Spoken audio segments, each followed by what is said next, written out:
Здравствуйте всем! Давайте на песочке посмотрим такую тему. Горячие новости для вас. Загадайте, пожалуйста, на себя и давайте посмотрим. Мои дорогие, еще больше видео вы найдете на моем YouTube-канале «Магия песка». Какие горячие новости вы должны услышать, узнать, получить. Так, горячие новости. Идут какие-то гулянки, пьянки, увеселения, какие-то пати, не знаю, клубы. Вас куда-то будут звать, вас будут приглашать. Вы там, как знаете, персона номер один. Кто-то очень сильно заинтересован в том, чтобы вы там присутствовали.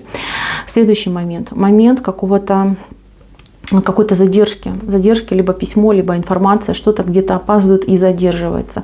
Не переживайте, будет и все будет хорошо. А ответ, который ждете, он будет положительный, поэтому не нужно расстраиваться. И еще момент, если вы поругались с кем-то, то этот человек также сожалеет о происшедшем, как и вы, желает помириться.